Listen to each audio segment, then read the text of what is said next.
Si bien hay algunas guías siempre de referencia, siempre algunas recomendaciones, algunos artículos, siempre tratamos quizás alguno me pregunta, ¿de dónde sacamos las referencias más importantes a nivel mundial? Hay sociedades como justamente de la ITSA, ¿no? De esta Sociedad Americana de Enfermedades Infecciosas, que siempre ha tenido ya varios años, por lo menos el principio de este siglo, una secuencia en la formulación de guías de práctica clínica basadas en la mejor evidencia disponible. En este caso, al año 2025, hablando de las últimas guías para hablar de las guías actualizadas para infecciones del tracto urinario complicadas, ¿no? A la par, como saben, hay una guía europea que la guía americana se ha actualizado después de prácticamente 15 años para hablar del tema, definiciones, terapéutica, ¿no? Pero hay una guía europea que se actualiza cada año y que si bien yo le he tomado como una mayor referencia porque hay cosas que se llevan cambiando año a año y me parece importante. En cambio, la otra se ha puesto a la par de la guía europea, ¿no? Es la guía europea de la Asociación Urológica, ¿no? Y tenemos la guía ITSA también. La guía ITSA también ha lanzado ya hace varios años temas referentes a la bacteriuria asintomática, por ejemplo, ¿no? Como vemos allí, 2019. Y algunas revisiones también tenemos una revisión sistemática también acerca de las definiciones y algún artículo. Si bien vamos a tomar algunas otras, pues hay algunas guías, por ejemplo la europea, que va a tomar algunas referencias, algunos puntos los va a tomar, y en otras guías pasadas de repente lo menciona en una sola línea, algo muy somero.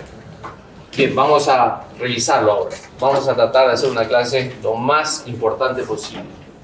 Y no voy a incidir en otras, si bien hay una guía de la IETSI que se ha adaptado un poco a la guía de la ITSA, pues no le he tomado muy en cuenta debido a que casi es muy parecido. Y no generar más confusión porque hay cosas que sí son diferentes. Vamos a ver ahora. Vamos a hablar un poco en esta revisión de la definición, epidemiología y patogenia. No sin antes partir, justamente es algo que iba a comentar, que parece que hay un uso indiscriminado de algunos antibióticos en particular para tratar infecciones urinarias, que sean complicadas, no complicadas, con síntomas localizados o síntomas sistémicos. Parece que el tratamiento es igual, da la impresión, al menos en algunos tipos de antibióticos. Es muy común utilizar, y habrán visto que se ha utilizado mucho, por ejemplo, un antibiótico que no solamente se usa para las neumonías, como es la ceftriaxona. Parece que ceftriaxona se utiliza tanto para las infecciones más leves, desde el punto de vista urinario, como para las más graves. Pero también, por otro lado, hay algunos que dicen, pues no utilicemos tanto ceftriaxona como cefalosporina de tercera generación, sino aminoglucósidos. Con eso te aseguras una cobertura para gram negativos y sin importar si tiene una lesión renal aguda, si tiene una enfermedad renal crónica, una lesión renal aguda o una enfermedad renal aguda, que es un tema que lamentablemente que no vamos a poder desarrollar, pero según la clasificación pues podría tener el paciente, en algunos pueden desarrollar este tipo de lesión o enfermedad, y podemos agravar con el uso de aminoglucósidos, y peor aún si no hacemos correcciones o si es que quizás tenemos otras alternativas, pues lo damos igual. Entonces se utilizaba mucho hasta hace muchos años, pues amikacina, gentamicina, 3 días, 4 días, y después hemos pasado otra vez a la ceftriaxona, y ahora pues cada uno toma uno u otro, aminoglucósidos o cefalosporina de tercera generación, para tratar igual infecciones urinarias complicadas y no complicadas. Esto tiene que cambiar con ustedes, porque estamos generando problemas serios, problemas no solamente de resistencia, no sabemos si hay alteración o cambios en la microbiota o microbioma, desde el punto de vista donde lo quieran tomar. Entonces, el uso, pues, a veces está el hecho de generar incomodidad o dolor al paciente, porque a veces, si no utilizamos la presentación intramuscular de una cefalosporina, pues lo obligamos a colocarse y a generarle hematomas, abscesos, dolor al paciente, ¿no? Y complicaciones. ¿Listo? Entonces, vamos a tratar de, ahora de tener claro cómo yo voy a tratar, cómo voy a manejar una infección urinaria. Pero para esto hay que conocer un poco las definiciones, la epidemiología y la patología. Como sabemos, la infección del tracto urinario es un espectro clínico, ¿no? De algunos síndromes, ¿no? Que van a justamente tener una infección que va a abarcar desde la uretra hacia los riñones. Las infecciones urinarias sí son bastante comunes, son las más comunes. Ya hemos hablado del medio intrahospitalario, era el primer lugar. ¿Listo? Era el primer lugar. De ellos, pues, había infecciones de sondas, de dispositivos, de accesos venosos. Perdón, ¿hay lugar? ¿Tienen para sentarse? Tomen asientos, debe haber un lugar, por favor, no se queden de pie. Tratemos de acomodarnos. Tratemos siempre, bueno. Había una clase una vez, el año pasado, se tuvieron que sentar dos en una misma carpeta, que no es momento, ¿no? Entonces, eso es porque a veces se están cambiando de clase. Entonces sabemos que el 50 y 60% de las mujeres van a tener, si es que no ya han tenido algunos, por ejemplo, las damas aquí, al menos un episodio de infección urinaria en toda su vida. Esto, casi la mayoría va a tener un episodio en algún momento de su vida. Como sabemos, el mecanismo fisiopatológico va a depender mucho de la anatomía, ¿sí?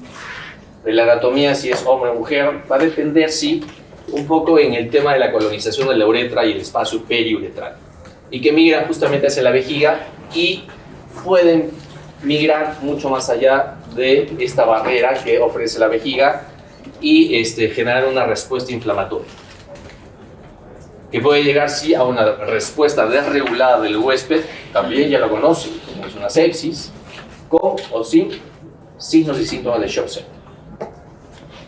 Las bacterias justamente que provienen del tracto gastrointestinal son las más frecuentes, ¿no? Evidentemente las enterobacterales, llamadas así.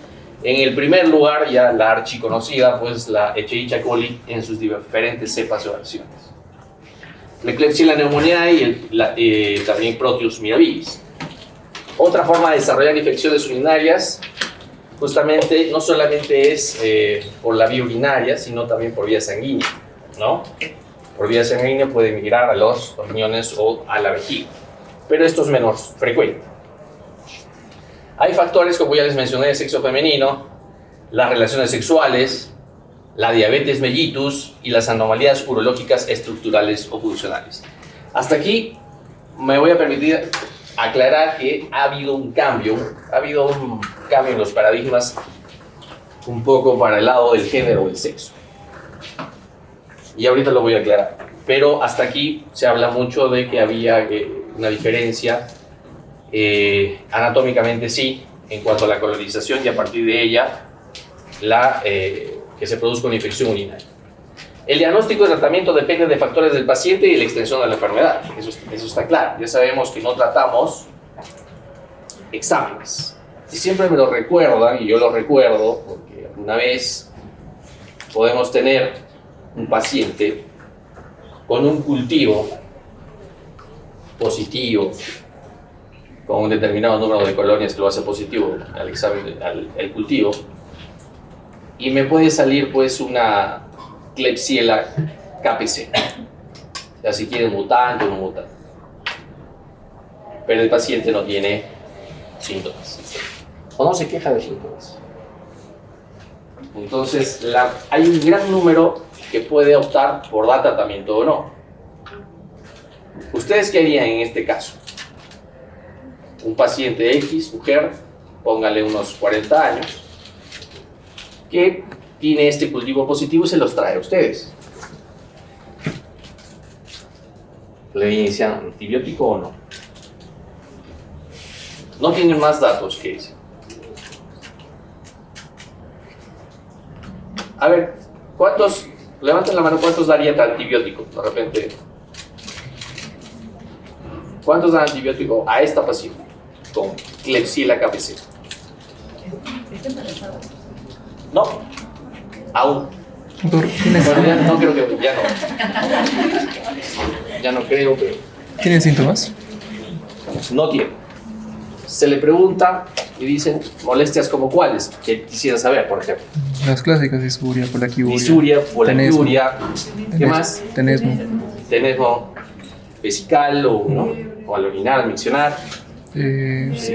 Síntomas más graves como fiebre, malestar Fiebre. general. ¿Alguno más? Dolores. Voz ilíaca. Dolor lumbar. Ya. Si te dice, solo he visto que la orina está espumosa y que está más turbia.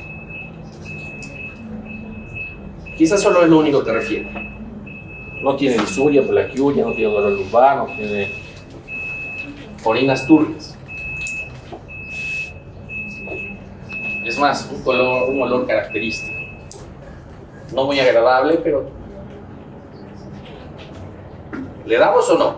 Cultivo positivo para KPC. Mutante, ya si quieren. Porque a algunos les gustaba el mutante, ¿no?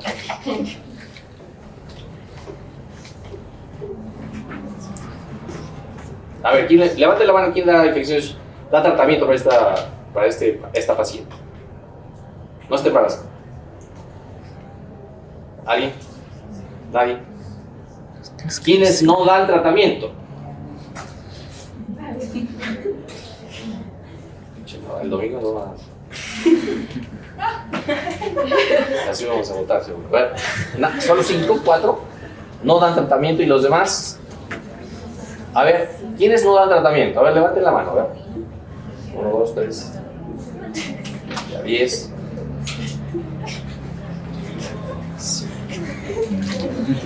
Ya.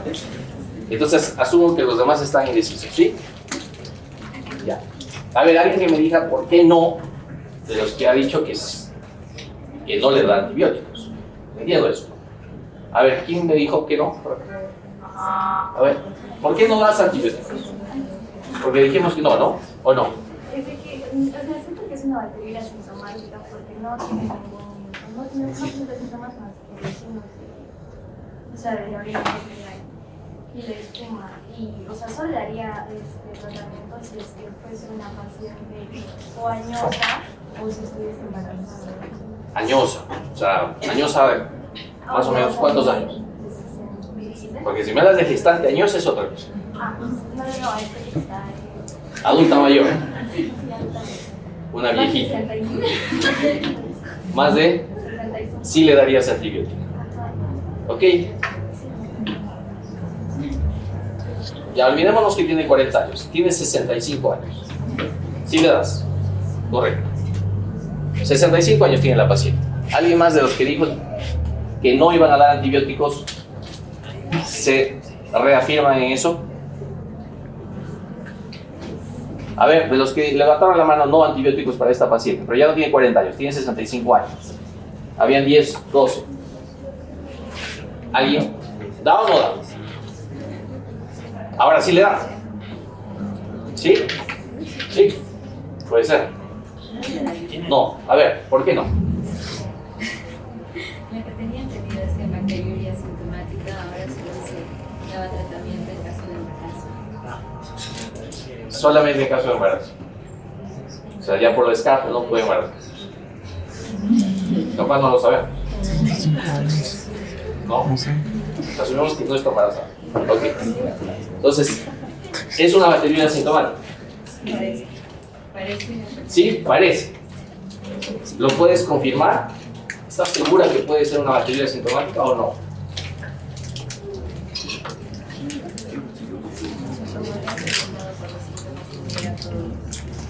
Se niegan los síntomas y solamente tiene orinas turbias. Ya, con mal olor.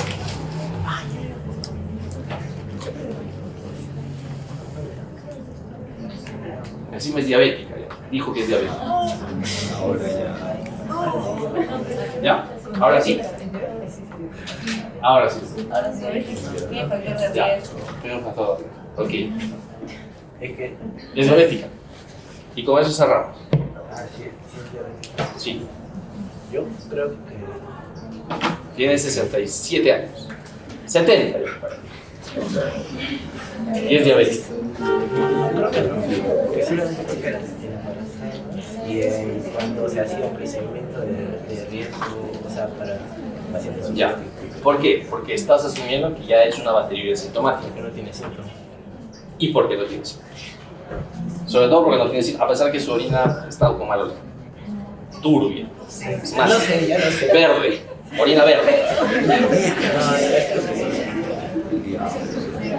¿Sí? Pseudomona dicen por ahí, ¿no? Un antipseudomónico. ¿Sí? Ya, orina verde.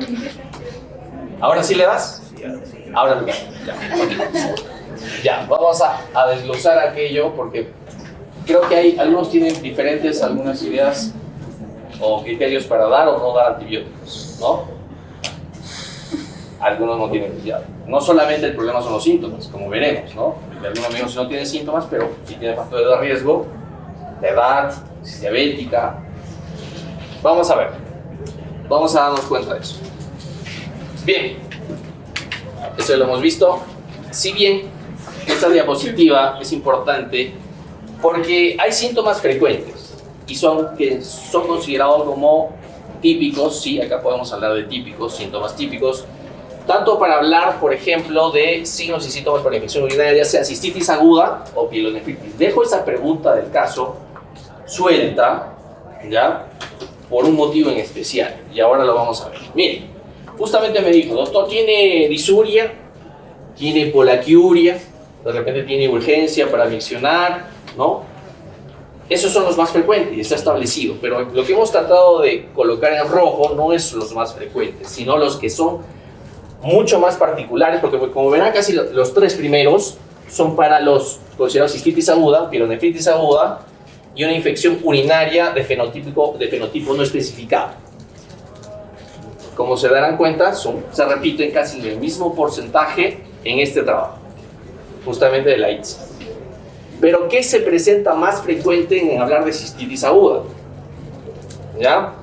Dolor suprapúbico, hematuria macroscópica, dolor en zona abdominal inferior. Miren, el porcentaje no se presenta de repente sí en cistitis, pero no en pielonefritis. ¿Listo? Y sí se puede presentar en un fenotipo no especificado, que puede ser una mezcla de ambos, ¿no?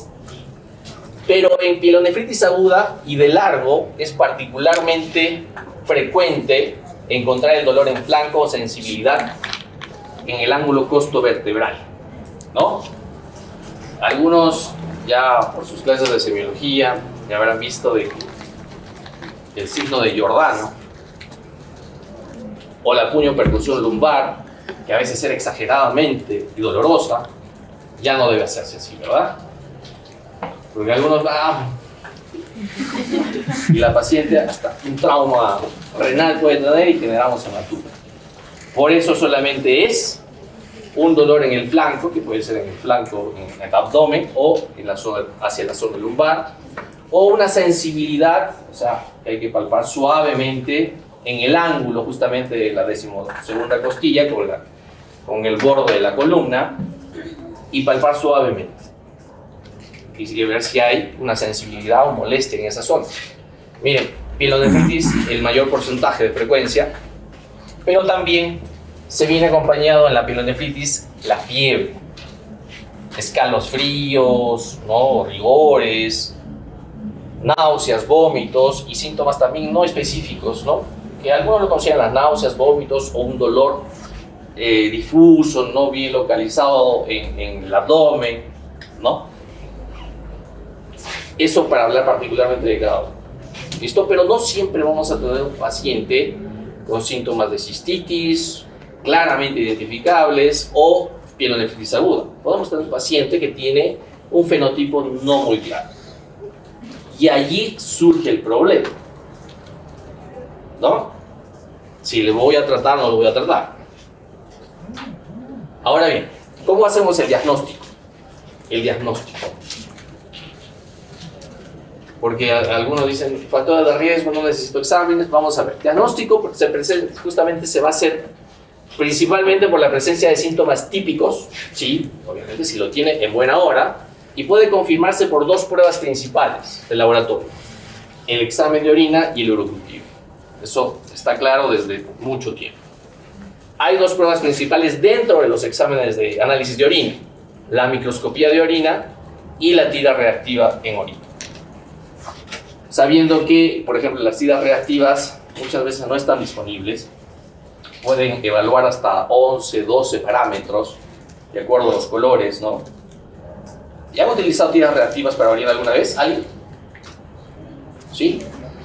A ver, ¿cuántos segundos voy a colocar y cuántos segundos voy a leer una tira reactiva en la orina? A ver, ¿alguien me levante la mano? Ahí, a ver.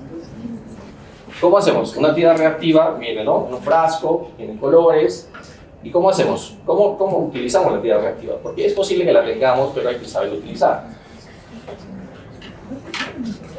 ¿Cuánto tiempo lo sumerges en la orina? Porque obviamente hay que mover la orina, porque justamente los componentes de la orina van a reaccionar con la química de los reactivos que tiene la tira. ¿Cuánto? 30 segundos, sumergido. Y de ahí lo saco. Y lo saco y ahí lo leo. 30 segundos más. Ok. Bueno, así ya de repente sale un falso positivo. Entonces la tira solamente se sumerge 2 o 3 segundos. Y se retira y se espera unos 30 a 100, pues habla en segundos, 120, 160 segundos. Eso es lo que demora más o menos en hacer tiempo en reacción a los reactivos de la orina con, justamente al suspender la orina con los reactivos de la tira. ¿Ya? Y va a pintar un color determinado. Entonces podemos tener ambas dentro del análisis de orina. Y la microscopía, ¿cuál me va? ¿Con cuántos me voy a hacer el diagnóstico, por ejemplo? Presencia de glóbulos blancos, porque algunos todavía no tienen claro si es importantísimo el hecho de tener glóbulos blancos o leucocitos en la orina, para lo que se llama, por ejemplo, lo que es piuria, ¿no? Tener mayor o igual a 10 leucocitos sugiere, pero no me hace diagnóstico. ¿Qué pasa si tengo 9? O justo 10. Ya se reaccionó. ¿Sí? Así. Muchos yo lo veo hacer a veces eso. En emergencia tiene 9, 8. Ya hace 5 días no se reaccionó. O mi casina 3 días sin reaccionar. Y la paciente por ahí, de repente solamente tiene disuria. Nada más. Puede ser. Entonces sugiere, pero no es un diagnóstico. Cuidado. Esto hay que tomarlo, por eso vuelvo a repetir, no tratamos exámenes, tratamos pacientes. El mayor valor de comprobar la piuria radica en su valor predictivo negativo. O sea, que si no tenemos piuria, glóbulos blancos, lo más probable es que no sea una infección urinaria. Lo más probable. Pero, evidentemente, en un contexto clínico del paciente, individualizando, deberíamos tener algunos signos y síntomas, ¿no? Pruebas de la tira reactiva en orina. ¿Qué me va a marcar la tira reactiva? La estearasa leucocitaria, que es una enzima liberada justamente por la lisis de los glóbulos blancos, ¿no? Esto se va a tomar como un marcador sustituto de la piuria. Y los nitritos en la orina, que se atribuye justamente a la capacidad de convertir nitratos en nitritos. La que tiene esa gran capacidad desarrollada es la Escherichia coli, pero hay otras que no tienen esa capacidad y va a marcar negativo mi examen para nitritos. Entonces no se extrañen ver un cuadro florido de infección urinaria y nitritos negativos, o simplemente no marca, ¿no? Por ejemplo, para enterococos o pseudomonas. ¿Listo? Los urocultivos de orina siempre hay que hacer una asepsia, antisepsia pues, de la zona, es lo ideal para evitar la contaminación y generar falsos positivos, ¿no? Orina a mitad de chorro es la forma ideal, previa limpieza, previa asepsia. Una forma de evaluar la presencia de bacterias patógenas, y la bacteriuria en algunos casos representa contaminación, como les mencioné, y en pacientes sintomáticos esto podría confirmar el diagnóstico. ¿Listo? En pacientes que tienen síntomas. El urocultivo positivo va a reflejar la presencia de bacteriuria vesical cuando marca, ¿cuánto? Más de 10 a la quinta unidades formadoras de colonias. 10 a la quinta. Ese es un número importante y esto lo van a ver. Yo dudaría un poco si tengo un valor por debajo de este umbral de unidades formadoras de colonias. ¿No? Pero evidentemente no tratamos exámenes. Hay que evaluar a mi paciente. Si tiene factores de riesgo o no, ¿no? Me han dicho. Ahora vamos a hablar para quienes ya aseguraron que era una bacteriuria sintomática, ¿no? ¿Es una bacteriuria sintomática o es una probable bacteriuria sintomática? ¿Es mejor decir probable o mejor descartamos una bacteriuria sintomática? ¿Probable o descartamos? ¿Qué es bacteriuria sintomática? Es la presencia de una o más especies bacterianas, ¿no?, que crecen en la orina en cantidades cuantitativas. Esto vamos a hacer objetivos. Específicas con recuentos de mayor o igual a 10 a la quinta unidades formadoras de colonia, independientemente de la presencia de piuria, en ausencia de signos y síntomas atribuibles a la infección del tracto urinario.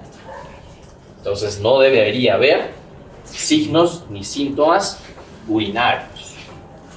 Ni tampoco puede ser necesaria siempre la presencia de piuria. ¿Listo? Pero ya me habla, implícitamente yo debo saber que cuando me habla de unidades formadoras de colonias, me están hablando de ¿qué?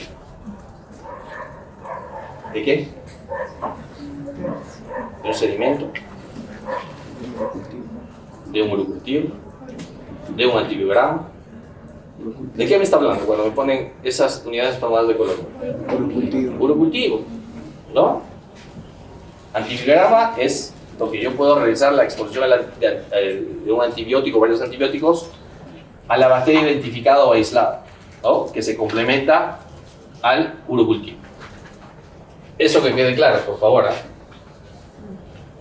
Vamos a ver. Bacteriuria sintomática es una condición definida según la ITSA como la presencia de bacterias en la orina de un individuo sin signos ni síntomas, no de la infección o atribuidos a una infección del tracto urinario. ¿Listo? Quizás aquí, de una u otra forma, son similares las definiciones. Uno aquí habla de unidades formadoras, que me parece la más completa de la ITSA, porque tiene una guía solamente para hablar de bacteriuria sintomática, y una definición un poco más escueta y breve, pero que menciona mucho implícitamente. ¿Listo? Ahora bien, la definición de pacientes sin catéteres es de 10 a la quinta, mayor o igual a 10 a la quinta unidades formadoras de colonia, en una muestra de orina sin signos ni síntomas atribuibles a una infección urinaria. Ahora bien, alguna vez preguntamos en un examen, y eso quizás por no leer un poquito el detalle. En mujeres que se toman 2 muestras, se deben obtener 2 muestras consecutivas, preferiblemente en un plazo de 2 semanas, para confirmar la persistencia, no el diagnóstico. Yo hago la aclaración porque no necesito 2 para hacer diagnóstico. No, simplemente me habla de una bacteriuria persistente. Porque entre el 10 y el 60% de las mujeres, según la población, no presentan bacteriuria persistente en las muestras, en las pruebas repetidas, ¿no?, de detección tras una prueba inicial positiva. O sea, la segunda probablemente no va a salir positiva en un 10 al 60%. ¿Listo? Vinieron como creo que 20, no, que es diagnóstico. En el caso de los hombres, solo una muestra de orina que cumpla con criterios cuantitativos es suficientemente para el diagnóstico de bacteriuria persistente. La piuria que acompaña a la bacteriuria no es una indicación de tratamiento antimicrobiano. ¿Listo? Ya hemos hablado de eso. Ahora bien, ¿quiénes están a riesgo de presentar una bacteriuria sintomática? A la cabeza, ¿dónde está el porcentaje más grande? Pacientes, por ejemplo, que tienen una lesión medular, espinal, que usan, por ejemplo, una catéter, una sonda intermitente, ¿no? Por ejemplo, pacientes también que tienen un catéter de forma permanente y por mucho tiempo, prácticamente todos van a tener bacterias identificadas, ¿no? Van a tener cultivos positivos, cuidado. Por corto tiempo hay un grupo importante. Las gestantes, las mujeres embarazadas, miren, hasta 9.5%. ¿No? Mujeres, ¿no? Sobre todo también diabéticos, ¿no? Adultos mayores que están en cuidados de la salud, en instituciones. También un grupo importante, la prevalencia más aquí sobre mujeres, ¿no? Son los pacientes que mayor riesgo tienen, ¿no? Para bacteriuria asintomática, según la prevalencia. Ahora bien, ¿cuándo tratar o no tratar bacteriuria asintomática? ¿En qué casos? ¿Y por qué? La razón es por qué. No solamente, me dijeron por ahí, no solamente en gestantes. No solamente en gestantes en algún procedimiento. ¿Pero por qué? A ver, ¿qué sugieren los estudios clínicos que han demostrado que una bacteriuria asintomática puede proteger de una infección urinaria sintomática superinfectante, justamente, solamente por eso se debe tratar cuando esté indicado? Porque justamente si tratamos pacientes que no están indicados, podemos evitar esta protección, retirar la protección y va a generar una infección urinaria sintomática superinfectante. Por eso solamente debe darse tratamiento en infecciones bacterias asintomáticas con evidencia demostrada. Y eso vamos a mencionar. Y justamente para evitar erradicar una cepa potencialmente protectora. ¿Listo? Ahora bien, el tratamiento de la bacteriuria asintomática no es beneficioso en los siguientes casos. Y eso un poquito habla del caso que mencioné.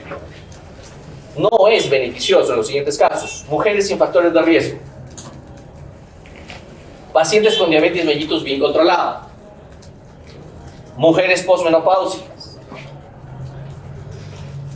Pacientes ancianos institucionalizados. Pacientes con vías urinarias inferiores disfuncionales y o reconstruidas. Pacientes con trasplantes renales, pacientes antes de someterse a cirugías de artroplastías, pacientes antes de someterse a cirugías cardiovasculares. En todos ellos, en todo este grupo, no es beneficioso dar un tratamiento de la bacteriuria asintomática. ¿Sí? Entonces la pregunta hubiese sido, de repente, ¿estaban controladas su diabetes? ¿Qué tal? Pues si la glucosa estaba volando y bueno. Entonces, el tratamiento de la bacteriuria asintomática es perjudicial en pacientes justamente con infecciones recurrentes del tracto urinario. O sea, no deberíamos tratar bacteriurias asintomáticas en pacientes que tienen recurrencia de infecciones urinarias. El tratamiento de bacteriuria asintomática es beneficioso antes de realizar procedimientos urológicos que afecten la mucosa, o dañen la mucosa, o que rompan la mucosa. En este caso, no es beneficioso el tratamiento antibiótico o la terapia. ¿Listo? Y aquí justamente lo que creo que la mayoría estaba de acuerdo es en pacientes embarazadas. ¿Resulta beneficioso? Sí. Aunque la guía hace énfasis y menciona lo siguiente, que la evidencia proviene de estudios antiguos de los años 60, 70, para la guía.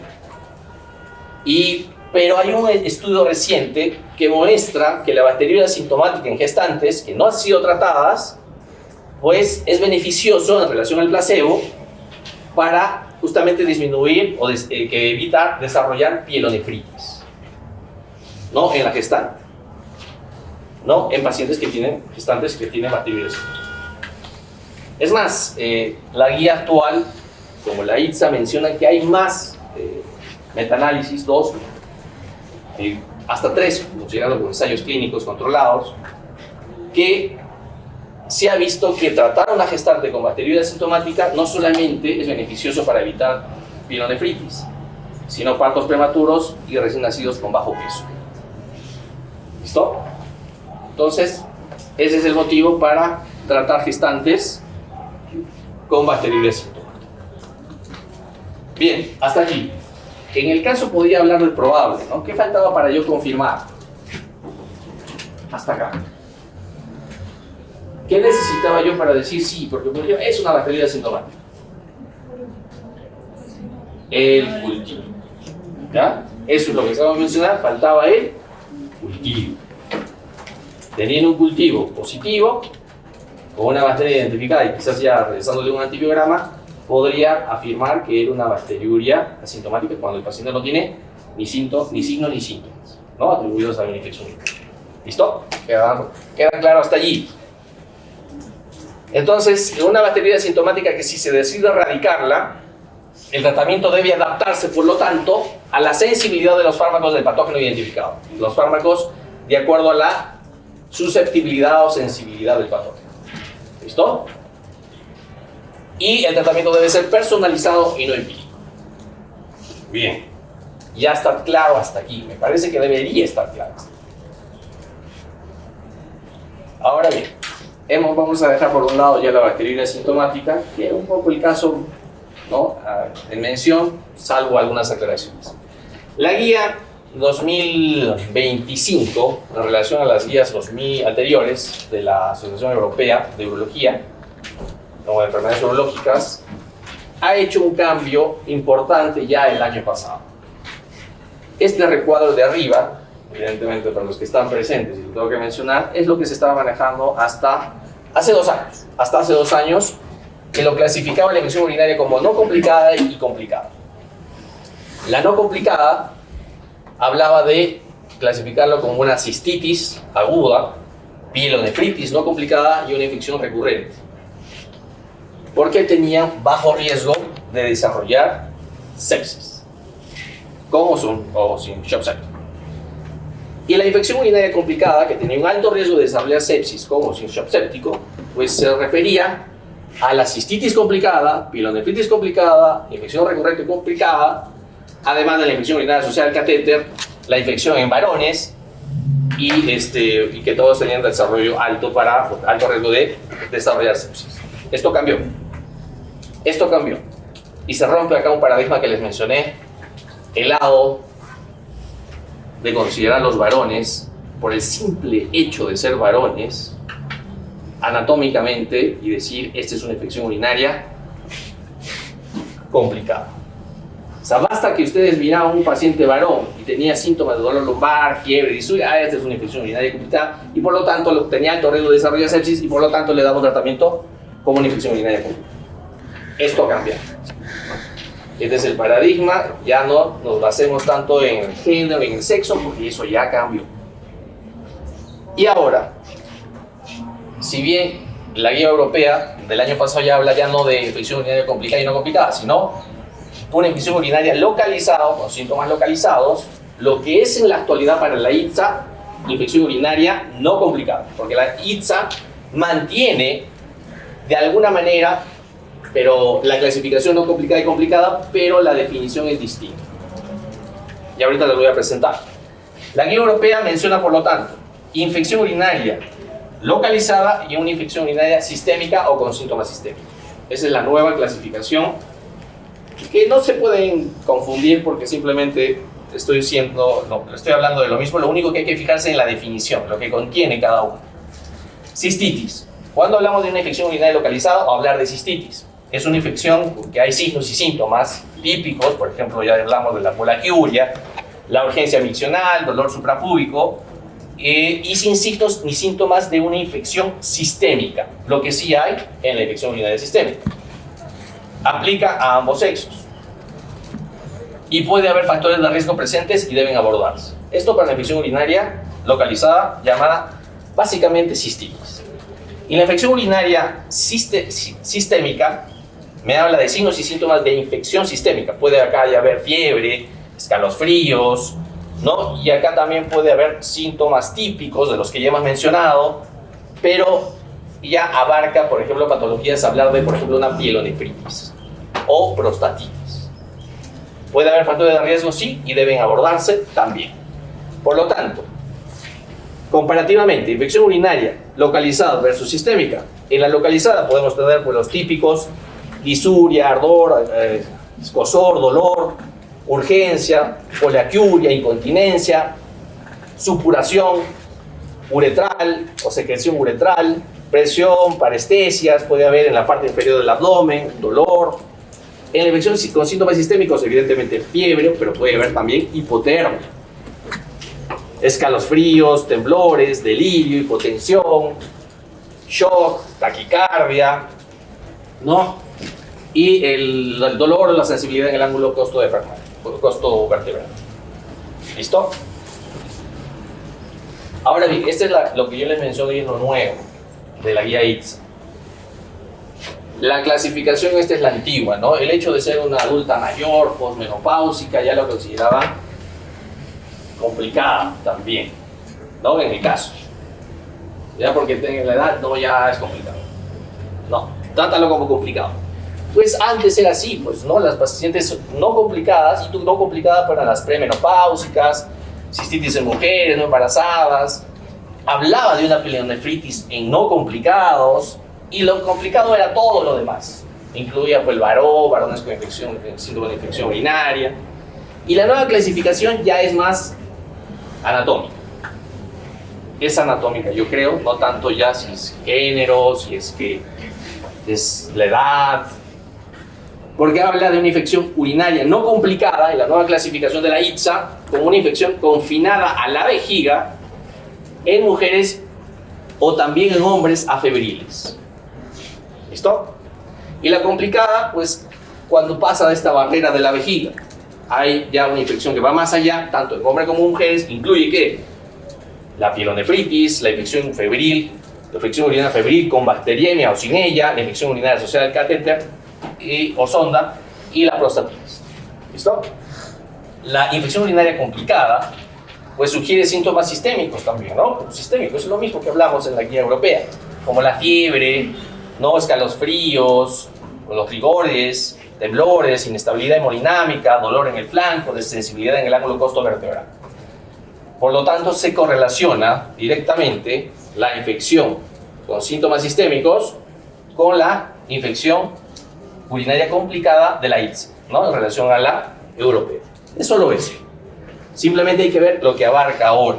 Antes era un poco más complicado, ¿no? Yo creo también era más complicada esa clasificación de que había pielonefritis en no complicados y en complicados. Eso generaba un poco la confusión. Entonces es mejor considerar pielonefritis, por ejemplo, ya como una infección urinaria complicada o con también llamado una infección con síntomas sistémicos. ¿Listo?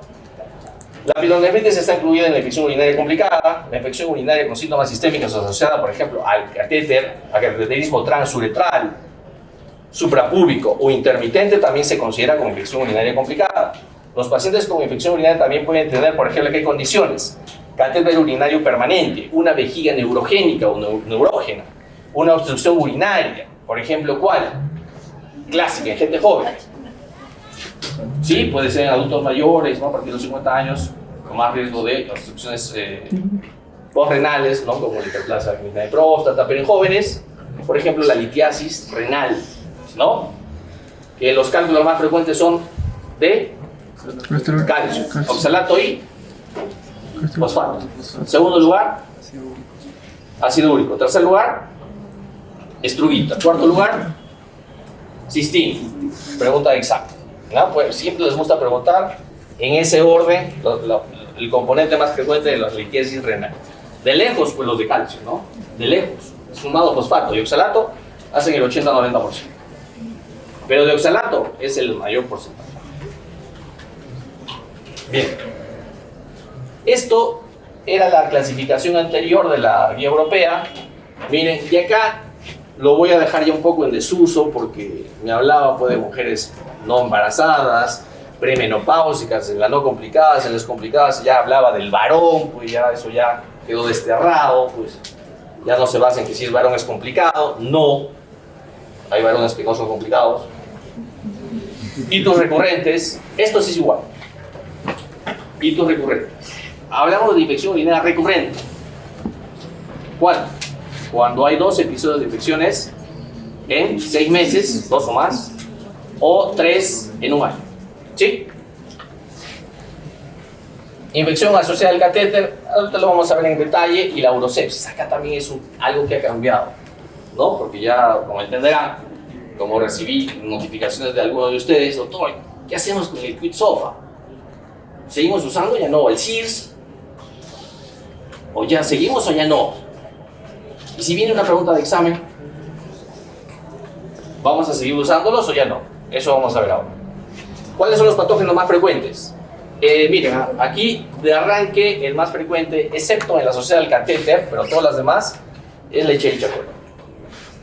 En la no complicada, Escherichia coli en la cabeza, hay otras, ¿no? Especies, como verán allí. La complicada, acá es la Escherichia coli, pero ya resistente. Ya las formas resistentes. Proteus mirabilis, en primer lugar para la infección asociada al catéter, y la infección recurrente de igual manera, pero también las formas resistentes de Escherichia coli están en todas. ¿Listo? Entonces, cuidado con Escherichia coli. Lo único que va a variar es algunas formas o cepas resistentes en las que son a partir de complicadas asociadas al catéter y las recurrentes. ¿Listo? Ahora bien, ya hablando de cistitis. Cistitis es una infección urinaria complicada o no complicada. No complicada. ¿Con síntomas localizados o sistémicos? Localizados. Es lo mismo decir no complicado. ¿Ok? Ya lo hemos dicho, limitada simplemente a la vejiga en ausencia de signos y síntomas sistémicos. ¿Listo? Como fiebre, escalofríos, dolor en el flanco, malestar general. Acá, la cistitis. Esto, para las damas, de repente ya han tenido la experiencia, o no, es un tema que casi la mitad de las mujeres experimentará al menos un episodio de cistitis durante toda su vida. Casi 1 de cada 3 mujeres habrá tenido al menos un episodio de cistitis a la edad de 24 años. O sea, de repente ya la mayoría. Los factores de riesgo: relaciones sexuales, uso de espermicidas, una nueva pareja sexual, una madre con antecedentes de infección urinaria y antecedentes de infección urinaria durante la infancia.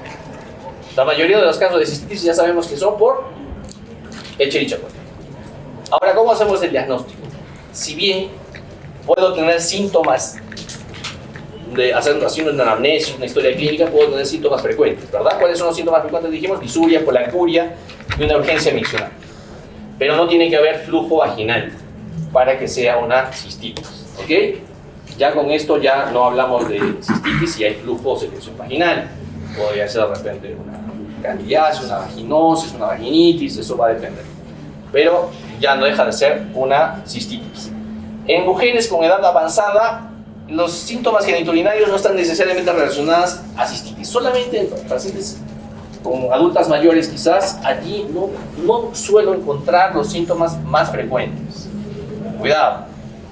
Por lo tanto, y esto es una capita importante, aclarar aquí, los síntomas típicos de cistitis, ¿no? Si tengo pacientes con síntomas típicos de cistitis y yo le tomo un orocultivo, una prueba de tira reactiva, lo que voy a hacer es más que nada aumentar la precisión en el diagnóstico. Pero probablemente en la mayoría de casos no sean necesarios. Por lo tanto, si yo tengo una paciente con síntomas típicos de cistitis, no necesito hacer pruebas y puedo darle tratamiento empírico. ¿Listo?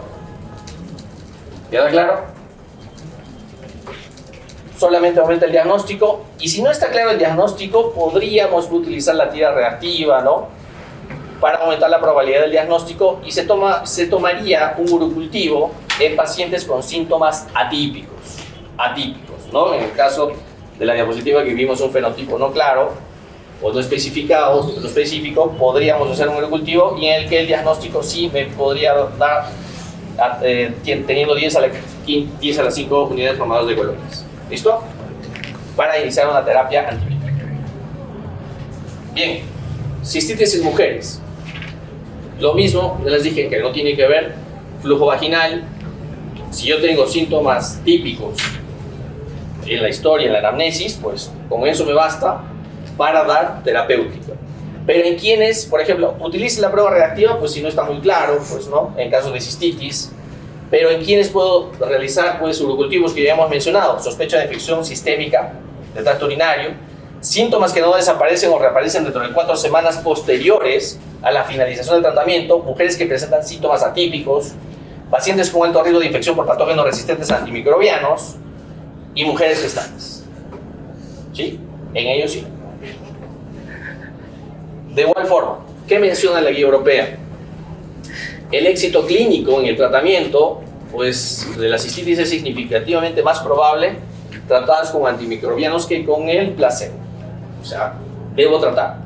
La única diferencia es que probablemente no use exámenes auxiliares. El uso de antiinflamatorios no esteroideos y fitoterapia, que esto es algo nuevo, y sobre todo para pacientes que tienen este tipo de síntomas leves, urinarios, de cistitis típicos. Podemos utilizar AINES, como cuál, ibuprofeno y diclofenaco, los más estudiados. Pero también podemos utilizar algunas, la fitoterapia menciona, ¿no? El centauro herba, por ejemplo, ¿no? Es un compuesto herbal, ¿no? Que podría tener beneficio en síntomas leves en caso de cistitis. ¿Listo? No necesariamente antibióticos. Porque se ha visto la evidencia que hay una reducción del 66% en el uso de antibióticos, solo darle antiinflamatorios, AINES o la fitoterapia.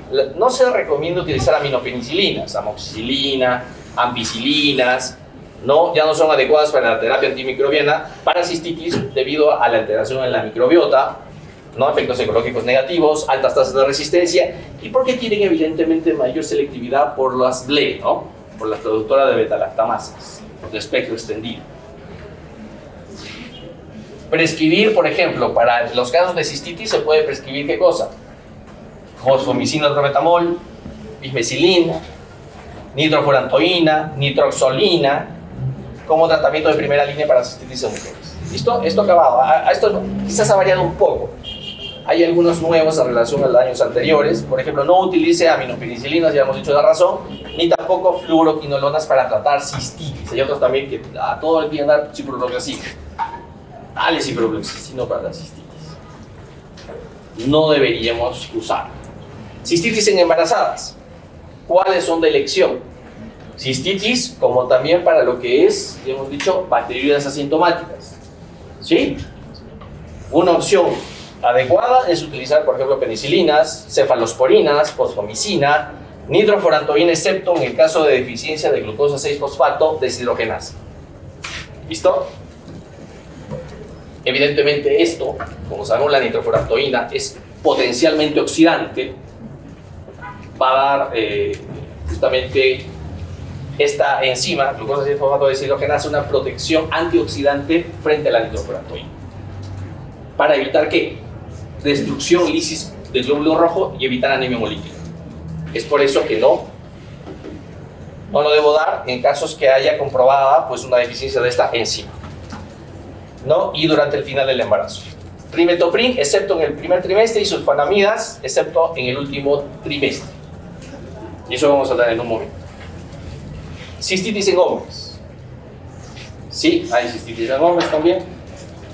No hay muchos estudios, es verdad. No, para el tratamiento empírico de cistitis aguda en hombres se recomienda igual bismecilinam, nitrofurantoína. ¿Listo? Igual. En el caso de nitrofurantoína no se disponen datos, no hay muchos casos estudiados, la evidencia de la duración del tratamiento no es óptimo, no se ha establecido del todo claro, pues porque algunos también pueden tener alguna afectación prostática concomitante. Estas son las dosis del tratamiento antimicrobiano. Tenemos tratamiento de primera línea, como la fosfomicina, drometamol, la nitrofurantoína, macrocristales, no microcristales, los macrocristales, y la forma sobre todo, la de monohidrato, y, que es lo mismo decir de acción prolongada, es la nitrofurantoína de 100 miligramos, que va a durar cada 12 horas, le vamos a dar cada 12 horas. En los otros casos, que no tienen la forma de monohidrato, pues daremos hasta 4 veces al día. ¿Listo? Por eso hay que asegurarnos la presentación, ¿no? Porque sí, es cierto, es un poco como darle 4 tabletas al día, a diferencia de 2, ¿sí? Por 5 días. La fosfomicina, miren, es 3 gramos dosis única, también es una buena alternativa para también lo que es bacteriuria asintomática. Con una sola dosis, tendremos asegurado casi más del 90% de éxito. La nitrofurantoína de liberación prolongada, bismecilina, 400 miligramos 3 veces al día, nitroxolina también. Alternativas, algunas cefalosporinas como cefadroxilo, y tenemos por ejemplo el patrón de resistencia. Si el E. coli para E. coli es menor del 20%, no podemos utilizar trimethoprim o la asociación trimethoprim-sulfametoxazol. Hay que tener cuidado acá del trimethoprim en el primer trimestre del embarazo, ¿sí? por el metabolismo del ácido fólico, que puede dar alteraciones del metabolismo del ácido fólico, espina bífida, paladar hendido, alteraciones cardiovasculares. El trimetopril sulfamethoxazol al final del embarazo, sobre todo por el sulfamethoxazol, también me puede dar querníteros, ¿no? Una encefalopatía hiperbilirrubinémica, porque evidentemente va a generar que la bilirrubina esté libre y va a hacer que el feto o recién nacido presente esta ictericia con depósito de los ganglios basales en el tronco, con daño del tronco cerebral, ¿no? Y es irreversible. En varones se puede usar pues igual la combinación trimetopril sulfamethoxazol por 7 días. Vamos a ver ahorita los tiempos de duración. Cistitis recurrente. Va a depender de la edad, sí. Mujeres jóvenes y premenopáusicas y mujeres posmenopáusicas y de edad avanzada. En las jóvenes y premenopáusicas, como la mayoría de ustedes, hay que tener cuidado con las relaciones sexuales, el uso de espermicidas, una nueva pareja sexual, una madre con antecedentes de infección urinaria, una historia de infección urinaria durante la infancia, el estado secretor del antígeno del grupo sanguíneo, que este estado secretor, si está presente, es un factor protector, dependiente del grupo sanguíneo, A, B, O, ¿no? Dependiendo. Esto me va a permitir que la bacteria se adhiera a este antígeno protector y es fácil, no se va a adherir a la vía urinaria, va a ser arrastrada por la orina y eliminada. Entonces, esto me permite un factor protector. De igual forma, en mujeres posmenopáusicas de edad avanzada, pues historia de infección urinaria de la menopausia, incontinencia urinaria, la vaginitis atrófica justamente por el déficit de estrógenos, cistoceles, ¿no? Como los conocidos prolapsos, aumento del volumen de la orina postmiccional, de igual manera el estado secretor del antígeno sanguíneo, del grupo sanguíneo, cateterismo urinario, estado funcional, deterioro de mujeres ancianas o adultas mayores institucionalizadas. Esto conlleva a que se puedan dar, como hemos dicho, cistitis recurrente. Ahora bien, ¿qué habla de la evidencia para diagnóstico y tratamiento de la cistitis recurrente? Hemos hablado 2 o 3 episodios, 6 o 1 año, ¿sí? El agua. Yo veo que acá algunos tienen agua, otros gaseosa, mate, yogur, alcohol no creo. Ya. El déficit de no tomar agua al menos de 1,5 litros al día aumenta el riesgo. Pero ustedes habrán escuchado el paciente va a decir, doctor, yo me tomo 2 litros en la noche. A veces me olvido y me tomo los 2 litros en la noche. No, es durante el día considerando los alimentos. Esto no es que me tome los 2 litros de curado. Los alimentos tienen también medio litro de agua, ¿no? Entonces estamos hablando de mujeres de repente de 1 litro durante el día. La terapia de reemplazo hormonal con estrógenos, ¿no? Que pueden ser tópicos vaginales, ha mostrado justamente beneficio para prevenir cistitis recurrentes. Los probióticos que ya les mencioné, por ejemplo, algunos, ahí están, los voy a dejar. Ramonosus, por ejemplo, el Centaura herba, ¿no? Hay algunos componentes que en otros países ya vienen preparados. En Europa, por ejemplo, quizás acá no vamos a disponer de ellos. Y acá se los he puesto este fruto, el arándano. Rojo. ¿Los morados o rojos? Rojos. ¿Y si quieren comprarse morados? No, es que no tiene la suficiente cantidad de justo lo que va a explicar. Ya, se prefiere, los morados son antioxidantes, pero para las infecciones urinarias, ahorita vamos a ver, tienen las proacantocianidas, cianidinas. Ya, estos están en los rojos. ¿Ya? Que es una medida, hay cierta evidencia, es cierto, es todavía contradictoria, si sirven los arándanos, cuánto en gramos de arándanos y cuánto en jugo, porque se prefiere justamente el fitosoma de extracto de arándano, altamente estandarizado, debería estar estandarizado, ¿no? En dosis altas, o la evidencia justamente también en remedios de jugos de arándanos, ¿no? Conjuntamente con el consumo de agua que hemos mencionado. Entonces son arándanos rojos, se prefiere más o menos entre 100 a 150 gramos, que es más o menos equivale a lo que llaman un puñado de arándanos para hacer un jugo. Esto equivale más o menos a 100 gramos en 100 mililitros. Esto una vez al día.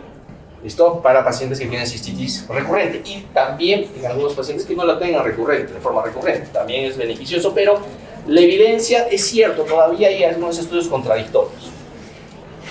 ¿Listo? Hay algunos que ya se conocen los síntomas ante la cistitis recurrente y se toman dosis, una postcoitales, ¿no?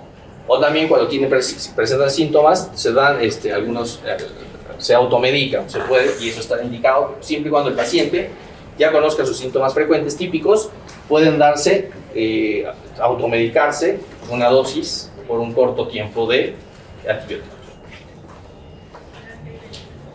Finalmente, las recomendaciones finales. Yo sé que no se lee muy bien esto, pero les estoy simplemente comentando lo más importante. Lo de la guía es lo más importante, es una guía extensa, pero lo más importante, de acuerdo a la evidencia, es diagnosticar la cistitis recurrente. Sí necesitamos urocultivo. Sí necesitamos urocultivo en las recurrentes. ¿No? Por ejemplo, no debe hacerse un estudio de diagnóstico rutinario, por ejemplo, hacer cistoscopías, ecografías abdominales completas, en mujeres menores de 40 años con cistitis recurrentes y sin factores de riesgo. ¿Qué más? Mujeres premenopáusicas, hay que aumentar la ingesta de agua. Algunos piensan que no, doctor, me voy a tomar mi matecito con azúcar. No, agua como tal. El reemplazo de estrógenos vaginales, también ya hemos hablado. Los probióticos tienen cierta evidencia. Los productos de arándano y la profilaxis, tanto postcoital o cuando presentan síntomas típicos. ¿Ok? Ahora bien, para hablar de pielonefritis, estoy hablando de una infección urinaria complicada, con síntomas sistémicos. Correcto. Diagnóstico: fiebre, suele ser mayor a 38 grados, escalofríos, dolor en flanco, náuseas, vómitos, sensibilidad en el ángulo costovertebral. ¿Cómo son síntomas típicos de cistitis? Las mujeres embarazadas con pielonefritis, especial atención aquí, ya que puede tener un efecto adverso en la madre con anemia, con lesión renal o enfermedad renal, respiratoria, sí también, además, efectos sobre el feto, ¿no? Feto que puede presentarse con parto prematuro más frecuentemente. Para el diagnóstico laboratorial, el análisis de orina que incluye la evaluación de glóbulos rojos y blancos, nitritos. En los casos de pielonefritis hay que realizar sí o sí siempre cultivos, siempre. Y pruebas de sensibilidad, que es el antibiograma. Ecografía. ¿En qué impido ecografía en pielonefritis? Para descartar obstrucción del tracto urinario, por ejemplo, las litiasis, ¿no? Antecedentes de litiasis, alteraciones de la función renal o que tenga evidencia de un pH urinario alto, ¿no? Alcalino. Y se debe considerar una tomografía computarizada con contraste o una urografía excretora si el paciente persiste febril más de 48 a 72 horas, ¿no? O inmediatamente si hay un deterioro clínico, si entra, por ejemplo, en sepsis o shock séptico, pues de repente hay que descartar que no vaya a haber un absceso renal, ¿no? Para el diagnóstico de factores de complicación en mujeres embarazadas se debe utilizar la ecografía o resonancia magnética para evitar el uso de radiación para el feto. Ecografía o una resonancia. ¿Listo? La evidencia que dice, de acuerdo al nivel de la evidencia, todos los casos, análisis de orina, cultivo, antibiograma, ¿no? Las imágenes de forma individualizada, ¿no? Y si no hay una mejoría, la tomografía, ¿no? No hay una desmejoría, un shock séptico, sepsis, la tomografía, el análisis de orina igual, la tira reactiva se pueden utilizar, cultivos, las pruebas de imagen. Esas son las dosis para lo que es pielonefritis. Esto es tratamiento ambulatorio bioral según la guía europea. Ciprofloxacino, siempre y cuando la resistencia al fluoroquinolona sea inferior al 10%. Levofloxacino, no puede ser en dosis estándar, una vez al día o 2 veces al día, 500 miligramos. 5 a 7 días, trimetoprim sulfametoxazol, 14 días, cefpodoxima, 10 días, ceftibuten. Y acá hace una aclaración por ahí, si utilizamos estos 3 últimos, deberíamos iniciar con ceftriaxona, ¿no? Ceftriaxona endovenosa y cambiarlo posteriormente a esta vía oral de estos 3 antibióticos. ¿Listo? Eso hay, aclara la guía. Para tratamiento hospitalizado, si el paciente, por ejemplo, tiene síntomas, náuseas, vómitos, tiene síntomas pues severos y solamente es una pielonefritis, ciprofloxacino, levofloxacino, cefotaxima, ceftriaxona, segunda línea, cefepimens, piperacilina, gentamicina, amikacina. Alternativas: carbapenems, meropenems, ceftazidima, cefiderocol, meropenem, vaborbactam, plazomicina. En mujeres embarazadas con pielonefritis, que se puede manejar ambulatoriamente, sí, de forma endovenosa, parenteral, ¿no? Salvo que no sean síntomas que no sean leves, ¿no? En casos graves, pues se requiere hospitalización con cuidados de apoyo y se puede cambiar. Acá hablan de switch o cambio de antibióticos. Si hay una mejoría, hay una estabilidad clínica, hay una mejoría clínica, se puede cambiar de un inicio endovenoso a un cambio a vía oral, siempre y cuando este cambio sea basado en el antibiograma y el cultivo, ¿sí? Eso ya lo sabemos. En hombres con pielonefritis, con infección urinaria febril o con una infección recurrente, o cuando hay un factor que esté complicando, se recomienda una duración mínima de 2 semanas, más bien. 2 semanas. 2 semanas. Y acá hace énfasis en algo. Acá hay una diferencia con la guía de la IPSA. Por ejemplo, si vamos a utilizar ciprofloxacina o fluoroquinolonas, no deberíamos utilizarlas si es que se ha utilizado al menos en los últimos 6 meses. La guía europea dice eso. La guía americana dice si lo he utilizado en los últimos 12 meses. No deberíamos utilizarlo. O sea, no repetir por más que el tratamiento sea exitoso. ¿Listo? Y en varones hay que darle por 2 semanas de tratamiento. Si utilizamos con una fluoroquinolona, por la probabilidad de afectación prostática. Hito sistémica en la guía europea, acá simplemente lo mismo que hemos mencionado, de acuerdo a lo que hemos dicho, acá se puede dar empíricamente para infección urinaria. ¿Se acuerdan que neumonía no lo dábamos empíricamente? Pues acá sí. Va a basarse básicamente se va a referir a la mayor probabilidad si el paciente ya tuvo antes BLE, si tiene, pues hay prevalencia en esta localidad de BLE, por ejemplo en el hospital hay muchos BLE, pues hay que cubrirlo. Entonces se puede dar esa opción de darle empíricamente cobertura para BLE. Antimicrobianos para vía endovenosa empírica, pues hay algunas opciones, como la amoxicilina más un aminoglucósido, una cefalosporina de segunda generación más un aminoglucósido, una de tercera generación. Utilizar las ciprofloxacina siempre y cuando la prevalencia de resistencia sea menor del 10%, no haya, por ejemplo, no se puede usar cefalosporina, ya tengo que usar quinolonas. Y o el paciente tiene sensibilidad a algunos antimicrobianos, pues utilizar acá. No, ya les mencioné que no utilizarlo en los últimos 6 meses, ya lo hemos utilizado previamente, y ante cualquier anomalía urológica o factores subyacentes que puedan complicar el proceso, pues siempre hay que evaluar de forma individualizada. Bien, quizás para mí, creo que para la mayoría, teníamos que tener este cuadrito, esta tabla. Es de la guía de la IPSA y me parece lo más completo posible. Yo la recomiendo y creo que la mayoría está de acuerdo conmigo en basarse para tratar infecciones urinarias complicadas, no estoy hablando de no complicadas, complicadas en el manejo terapéutico, el uso de antibióticos. Así, por ejemplo, la guía de la IPSA utiliza un enfoque de 4 pasos, que algunos le llaman los 4 pasos para verificar si tu pareja es la adecuada,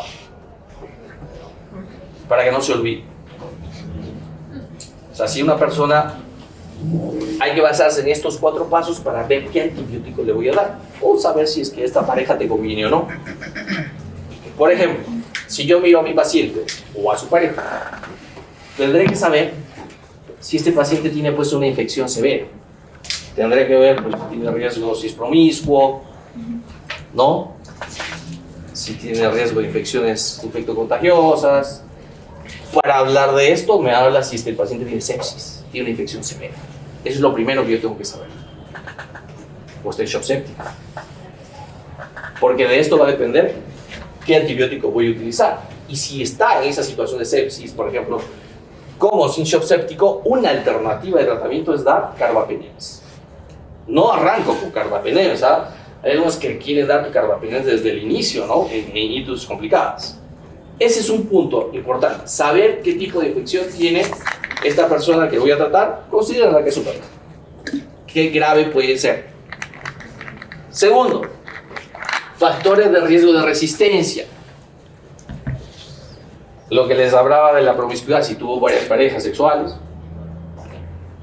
voy a saber si en este caso, si ya tuvo antecedentes, que tuvo, por ejemplo, alguna infección de bacterias resistentes o BLE, eso tengo que saber. Consideraciones individuales del paciente. ¿Cuántas exparejas tuvo? Las opiniones de los amigos, ¿no? Factores individuales del paciente. Ahí hablamos de las comorbilidades.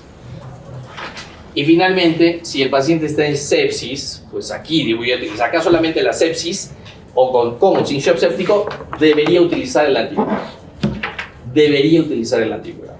Para pacientes que no tienen sepsis, no se recomienda tener un antibiograma o basarse en el antibiograma. La guía no recomienda para pacientes sin sepsis. Entonces, haciendo este enfoque de los 4 pasos, yo voy a clasificar a mi paciente. Ya sea que no tiene sepsis, le puedo dar vía oral. O que tiene sin sepsis, o le puedo dar vía endovenosa. Y para esto se recomiendan los mismos. Miren, cefalosporinas de tercera generación. Fluoroquinolonas y piperacillinato de azobactam. Por ahí también puedo utilizar trimetopril sulfamethoxazol para la vía oral nada más. Pero aquí, fluoroquinolonas igual está para la vía endovenosa. Se podemos reunir en esto, pero la vía oral aquí es para itus complicadas. Ya sabemos que es un paciente con itus complicada, ¿no? Un paciente que tiene, por ejemplo, tiene catéter. Sistémicos. Otra, Síntomas sistémicos, así. Síntomas sistémicos. ¿como cuáles? Hemos hablado la... Fiebre. No, pero eso es una patología, así como las... Pacientes que tienen afectación prostática. Pacientes con pielonefritis. Pacientes que tienen catéter, sonda vesical, sondas transuretrales, ¿no? Hemos hablado de todos los pacientes que están en este grupo de pacientes con infección urinaria complicada, ¿sí? Entonces, justamente acá, si no tiene sepsis vía endovenosa, ya hemos hablado de las alternativas. Y los pacientes con sepsis o shock séptico, aquí ya puedo utilizar, básicamente ya usar pues carbapenems, además de las anteriores que hemos dicho. ¿Listo? No arranco con carbapenems, y menos en la vía oral, pues tampoco existe la presentación de piperacillinato de azobactam. Aquí va aquí ya mencioné las fluoroquinolonas, si ha utilizado en el último año, no deberíamos utilizar nuevamente, por más que el tratamiento ha sido exitoso. ¿Listo? No repitamos. Nuevamente, le fue bien con ciprofloxacino. Hace 6 meses, 7 meses. No, pues no le voy a volver a dar. Utilizaré otra opción. Y acá la guía de la ITSA utiliza pues los scores de SOFA, ¿no? El QIT-SOFA, ¿no? Y el SIRS. Pero esta es la guía 2025. Es verdad. No quiere decir que ya esté totalmente en desuso el SOFA, el QIT-SOFA, ¿no? Sino que han demostrado a pesar del tiempo menor sensibilidad y especificidad a la hora de filtrar pacientes con sepsis. ¿Listo? Acá están las cefalosporinas de tercera y cuarta que se pueden utilizar. Acá les menciono la ceftazidima, cefepime, las fluoroquinolonas también. Los casos de que puedan utilizar, por ejemplo, los aminoglucósidos como alternativa a los antiguos, bueno, los que ya no se deberían usar. Por eso se pueden utilizar individualizando en algunos casos la gentamicina, la amicacina, tobramicina, ni siquiera es de primera elección. Está como alternativos, ¿ya? Por si acaso, para que vayamos dejando un poco el uso de los aminoglucósidos como primera opción al menos.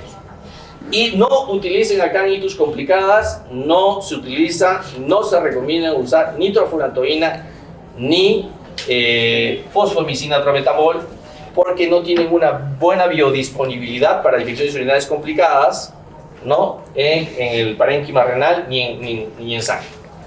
¿Listo? No usemos, según la guía ITSA. Acá le dejo nada más las dosis. Recuerden siempre la infusión de 2 horas en algunos casos o de 3 horas, meropenem, ¿no? Por ejemplo, ya hemos hablado de eso en el caso de neumonías, acá también aplica, dar las infusiones continuas. Esto es vía endovenosa y acá también la dosificación oral, ¿no? Para las infecciones urinarias complicadas. ¿Por qué menciono los 2 cuadros? Porque ya dije, podemos empezar con una vía endovenosa hospitalaria y le quiero dar de alta o quiero cambiarle, la puedo cambiar una vez que logro una mejoría clínica, cambiarle a vía oral, ¿no? Y completar los tiempos. Acá ahorita vamos a ver, los tiempos acá están. Lo que hemos dicho, ¿cuánto tiempo le voy a dar? Pues acá lo resume la guía ITSA, con la mejor evidencia posible. Si yo le voy a dar una infección urinaria complicada con mejoría clínica y uso fluoroquinolona, le voy a dar entre 5 y 7 días. Si no le voy a dar fluoroquinolonas, le doy otro, betalastámicos, no fluoroquinolonas, sulfas, 7 días clavado. Si hay mejoría clínica. Si hay bacteriemias con gran negativos, también 7 días. Hombre con fiebre y sospecha de prostatitis bacteriana. Aquí ya hemos hablado de las 2 semanas, ¿sí? 2 semanas. Porque ya hemos dicho, siempre hay que asumir, o sea, la sospecha de que pueda haber una afectación prostatitis bacteriana. Esto ya no está mucho en uso. Yo lo tenía, ya, pues lo pongo igual, el CIS, el SOFA, ya muy venido a menos, con los criterios que ya conocen, pero en la actualidad, esto es lo que se menciona para sepsis según las guías de Surveillance Sepsis Convention 2026. Para los que me decían, doctor, no hemos hablado de los scores, acá está. El MUSE ya tiene, miren, se publicó, todos estos scores son europeos y se mencionan en guías americanas como la Surveillance Sepsis Convention. Son scores europeos, del Reino Unido. Tenemos, por ejemplo, lo que es el MUSE, la escala de alerta temprana modificada, ya es del 2001, ¿no? Que son parámetros, ya hemos dicho, clínicos, netamente clínicos, salud. Tenemos del 2012, el NEWS, que es una score de alerta temprana nacional, ¿no? Que también tiene parámetros clínicos, ¿no? Modifica un poco el NEWS. Y el NEWS 2. El NEWS 2 es similar al NEWS, ¿no? Que 5 años después se publicó, 2012-2017, pero solamente ha modificado para casos de saturación con EPOC y agrega el nivel de conciencia de confusión, la C, a lo que ya se tenía. Nada más eso. Pero es básicamente muy similar al NEWS, se puede utilizar cualquiera de los dos si no tiene EPOC, ¿no? Pues allí tienen el NEWS para lo que es evaluación en casos de hacer el tamizaje o detección temprana de sepsis. Han demostrado, y como verán, tienen parámetros netamente clínicos. ¿Listo? Y para terminar ya, la infección asociada al catéter. Ya esto justamente se asocia mucho la infección, no tanto la infección urinaria, sino las bacteriurias asintomáticas asociadas al catéter. ¿Qué pasa si el paciente tiene un catéter? Pues debe tener síntomas también. Pero ¿qué pasa si el paciente no te comunica o tiene un trastorno de la conciencia? Y no habla, no se comunica. ¿Cómo yo sé que es una bacteriuria asintomática de una infección urinaria asociada al catéter? Acá muchas veces, si no hay posibilidad de obtener una anamnesis por signos y síntomas, tendremos que ver el laboratorio o imágenes o lo que tengamos el acceso para poder, si tengo cambios, tengo de repente una sonda de mucho tiempo, pues ya hemos hablado de las sondas, 2 meses con la misma sonda, de repente con secreciones, orinas turbias y cambios en el laboratorio, y no se expresa el paciente, o por ahí hay fiebre, pues en buena hora pues será una infección urinaria asociada al catéter. Pero en muchos casos van a encontrar bacteriurias asintomáticas asociadas al catéter. Ustedes van a tener, ese paciente está con una sonda, así sea 5 días, probablemente tenga un cultivo positivo. Y no por eso vamos a dar tratamiento antibiótico. Ya hemos dicho solamente los casos que vamos a dar tratamiento antibiótico. ¿Listo? De igual manera, acá justamente la presencia o ausencia de orina maloliente por sí sola no debe utilizarse para diferenciar una uretritis crónica adquirida de una infección urinaria. Ya hemos dicho que no nos sirve la orina maloliente o turbia solamente, ¿no? Y hay que sí más bien ver un cultivo positivo con síntomas o algunos cambios laboratoriales o imágenes con 10 mayor o igual a 10 a la 3. No se debe realizar el cultivo de rutina en pacientes asintomáticos con catéter, eso ya lo hemos dicho. No utilizar piuria como único elemento indicador para diagnóstico de infección urinaria, y no utilice la presencia o ausencia de orina maloliente o turbia por sí sola para diferenciar una uretritis de una infección. ¿Listo? ¿Queda claro entonces? Hemos llegado acá al final y voy a presentarles un caso para los que han estado atentos. Atrás han estado atentos un poco, ¿no? Este caso es también para ustedes. Bien, paciente mujer de 28 años con gestación de 12 semanas, que en control prenatal se evidencia bacteriuria asintomática. ¿Cuál de las siguientes medidas le parece la más apropiada? Vigilancia estrecha y si aparecen síntomas, iniciar tratamiento antibiótico empírico con amoxicilina por 7 días. Tratamiento empírico con nitrofurantoína 100 mg vía oral 4 veces al día por 5 días. ecografía para descartar complicaciones del cultivo e iniciar tratamiento empírico con nitrofurantoína de 100 miligramos 2 veces al día por 5 días, comenzar tratamiento antibiótico por 5 días, iniciar con trimetopril, sulfamethoxazol 160-800 y oral cada 12 horas. Levanten la mano. Ya, son 2. Ahí quedamos. A ver. ¿Quién? ¿Cuál es, para empezar, qué alternativa escoges? Ah, ya. La A. A y C. A y C. A ver, ¿alguien más? Allá atrás. La C. ¿Alguien me levantó acá? La A. Hay 2 con A y 2 con C. Ya. ¿Uno más? Ya. No, ya ¿La sé, C? ya sé. No, pues ya estamos repitiendo. Otra vez. No, ya. Tenemos que. No es una toma. Estamos ya. Si lo tengo claro, le he dicho 2A y 2C. ¿Alguien más por esta columna? A ver. Al final, los del final. ¿Alguien más que no sea la A ni la C y sustentado? ¿Alguien? ¿Nadie?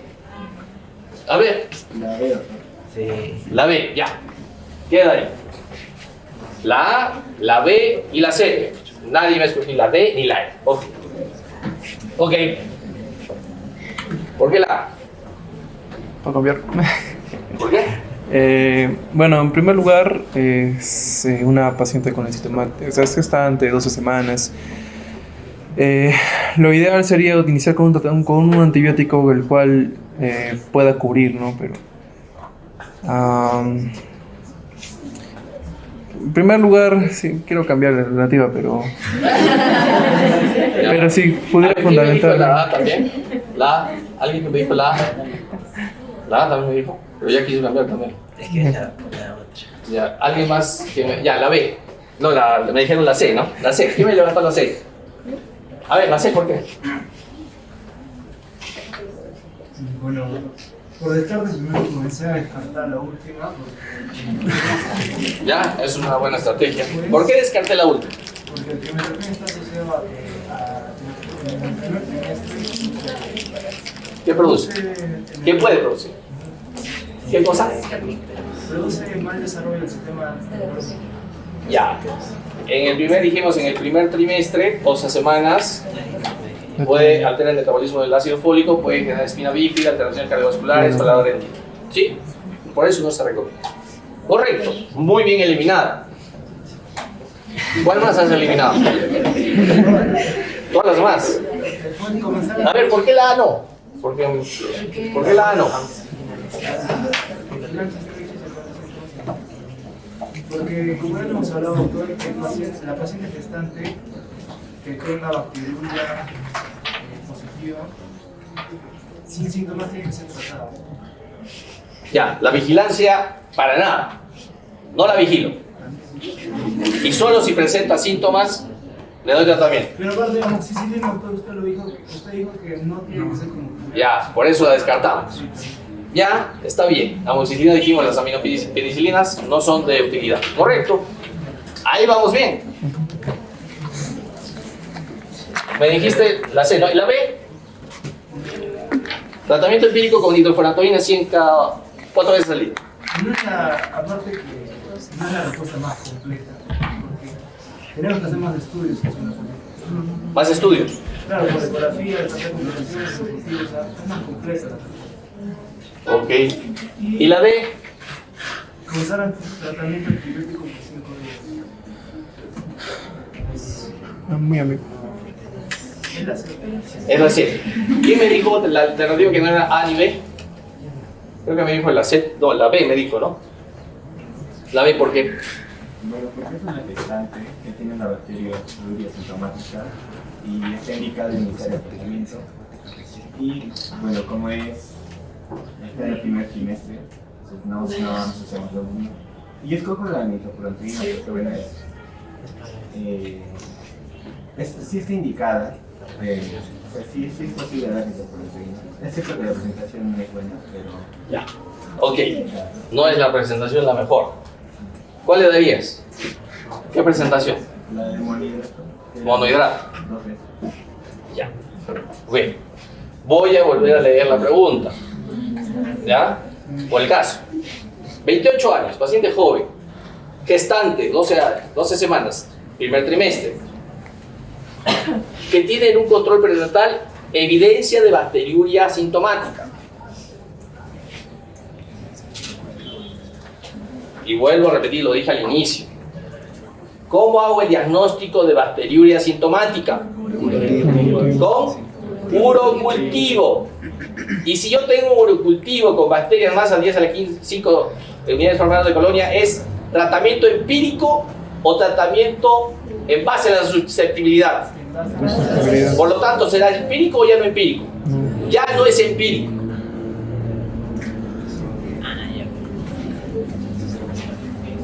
Acá ni hablar, pues, porque vigilancia no, tengo que tratarla. Es más, ya me está dando el diagnóstico, ya ni siquiera me está diciendo que hay una bacteria. ¿Qué quiere decir? Que debo tener un cultivo positivo, un antibiograma. O sea, no puede ser empírico acá, no puede ser empírico aquí y no puede ser empírico aquí. Y como bien por ahí mencionó, pero murió en la orilla, está bien, no le doy esto. Pero la mejor alternativa era darle tratamiento antibiótico por 5 días, no empírico. Y para haberle dado tratamiento antibiótico por 5 días, dice antibiótico y no me dice cuál. Porque debería yo escoger mi mejor opción en base a ¿qué? A mi cultivo. Por lo tanto, esta es una pregunta simplemente de lectura, ¿no? Pero no y está en el diagnóstico. ¿Listo? ¿Queda claro? Gracias a ustedes.